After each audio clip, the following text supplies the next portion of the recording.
প্রথম যে কোশ্চেনটি দেওয়া রয়েছে সেটা কি বলছে, যদি a plus B equal to 2 a b equal to 1 হয় তবে এ এবং বি এর মান যথাক্রমে ক খ গ ঘ চারটি অপশন দেওয়া রয়েছে, চারটির মধ্যে কোনটি সেটি নির্ণয় করতে হবে। এই কোশ্চেনটি 31তম বিশেষ পরীক্ষায় এসেছিল সমাজসেবা পল্লী বিদ্যুৎ বোর্ড এর সহকারী সচিব এবং সেকেন্ডারি এডুকেশন সেক্টর ডেভেলপমেন্ট পরিবার পরিকল্পনা অধিদপ্তরের নিয়োগ পরীক্ষায় এসেছিল। খুবই একটা গুরুত্বপূর্ণ গাণিতিক সমস্যা।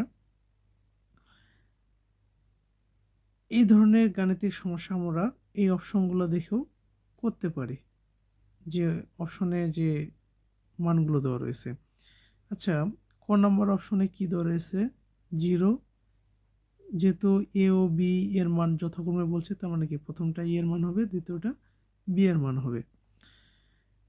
তাহলে 0 ও 2 রয়েছে। আচ্ছা, এখানে দুটি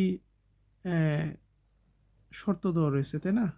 শর্ত বলতে পারি, যেহেতু A plus B equal to what 2 হবে এবং এ এবং বি এর গুণফল কি হবে, 1 হবে।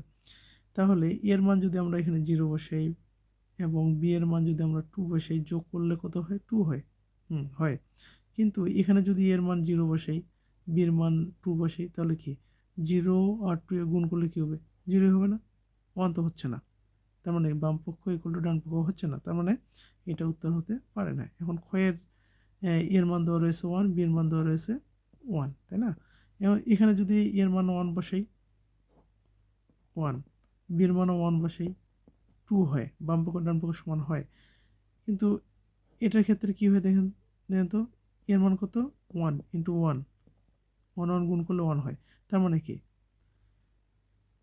এই যে এখানে যে দুটি সমীকরণ দেওয়া রয়েছে, এই সমীকরণ দুটিতে যদি আমরা মানগুলো বসাই এ এবং বি এর, ঠিক আছে, তাহলে কি হয়, দুটাকেই স্যাটিসফাই করে। তাহলে আমরা বলতে পারি ক্ষয় হচ্ছে কি অ্যান্সার। আবার যদি -1 বসানো হয়, এখানে এখানে -1 বসালাম, প্লাস বি এর মান হচ্ছে 3 সমান সমান 2 হলো, ঠিক আছে। কিন্তু এখানে যদি বসাই এর মান 1 আর বি এর মান 3, তাহলে গুণফল কত আসে, -3। তার মানে কি বাম পক্ষ ইকুয়াল টু ডান পক্ষ হচ্ছে না, তাহলে আমরা বলতে পারি ক্ষয় হচ্ছে আমাদের কাঙ্ক্ষিত অ্যান্সার। এখানে আরেকটা কোশ্চেন দেখি, এখানে কি বলছে যে X plus Y equal to √7 রয়েছে, তাই না? আর Y equal to X minus √3। তার মানে হচ্ছে কি, এটাকে আমরা একটু সাজিয়ে যদি লিখি, এটাকে আমরা কীভাবে লিখতে পারি, কিন্তু এখানে সমান সমান এক্স, ওয়াইটাকে আমি বাম পাশে ডান পাশে নিয়ে গেলাম, আর এই -3টাকে আমি বাম পাশে নিয়ে আসলাম, তাহলে কী হবে, +3 হবে। তার মানে কি x minus y equal to 3 লিখতে পারি, তাই না? তার মানে x plus Y equal to √7, x minus y equal to √3 হলে, হ্যাঁ, √3 হলে কি এক্স ওয়াই এর মান কত, এই এক্স ওয়াই এর মান নির্ণয় করতে বলছে। আমি আগেই বলেছি যে এই ধরনের গাণিতিক সমস্যার ক্ষেত্রে কি মেন কাজটা হচ্ছে সূত্রটাকে আইডেন্টিফাই করা, যে কোন সূত্রটা বসালে এই অঙ্কটা অতি অল্প সময়ে হবে। এই কোশ্চেনটি পরিবার পরিকল্পনা অধিদপ্তর, রেলপথ মন্ত্রণালয়, বহিরাগমন ও পাসপোর্ট অধিদপ্তর নিয়োগ পরীক্ষায় এসেছিল। আমরা এক্স ওয়াই এই সূত্রটা আমরা কি জানি, x plus y divided 2 whole square minus x minus y divided 2 whole square, এটা, তাই না?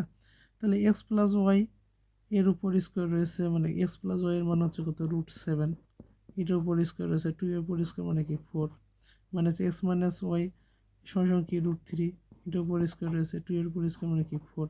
তাহলে এখানে কি স্কোয়ার রুট কেটে যায় 7, স্কোয়ার রুট কেটে যায় 3 ডিভাইডেড 4। তার মানে 7 থেকে 3 বার দিলে 4, নিচে 4, 1। তাহলে উত্তর হচ্ছে কত, ঘ। এখানে আরেকটি অঙ্ক দেওয়া রয়েছে, কি বলছে, a plus B whole square equal to 36, a minus B whole square equal to 16 হলে এ বি এবং এ স্কোয়ার প্লাস বি স্কোয়ারের মান যথাক্রমে কোনটা কোনটা হবে। প্রথমটা হবে এ বির মান, আর দ্বিতীয়টা হবে এ স্কোয়ার প্লাস বি স্কোয়ার মান। তাহলে এখানে কোনটা সঠিক এটা নির্ণয় করতে হবে। এ বি সূত্র আমরা জানি, তাই না? কিছুক্ষণ আগে দেখলাম, এক্স এ বি সমান সমান কি, A plus B divided 2 whole square minus A minus B divided 2 whole square. এটা একটা জানি। আর A square plus B square সূত্র কি? আমরা তিন প্রকারে জানি, তাই না? A square plus B square সমান কি? তিন প্রকার জানি। একটা হচ্ছে কি A plus B whole square minus 2ab, আর একটা জানি A minus B whole square plus 2ab, আর একটা জানি কি half into A plus B whole square plus A minus B whole square, এটা জানি। এখন এই তিনটার মধ্যে কোন সূত্রটি ব্যবহার করব সেটা নির্ভর করবে কোনটার উপর? এই যে রাশিগুলোর যে মান দেওয়া রয়েছে সেটার উপর, ঠিক আছে? তাহলে তাহলে এখন আমরা কি বলতে পারি? এটা হচ্ছে হোমওয়ার্ক, আপনারা বাসায় করে অবশ্যই কমেন্টে জানাবেন, ঠিক আছে? না পারলে অবশ্যই আমি অ্যান্সার দেবো। আর আমার এই ভিডিওগুলো যদি আপনাদের ভালো লেগে থাকে অবশ্যই বিবি ম্যাথ একাডেমি ইউটিউব চ্যানেলটি সাবস্ক্রাইব করে দিবেন এবং ফেসবুকে বিবি ম্যাথ একাডেমি পেজটি ফলো করে রাখবেন। ধন্যবাদ সবাইকে।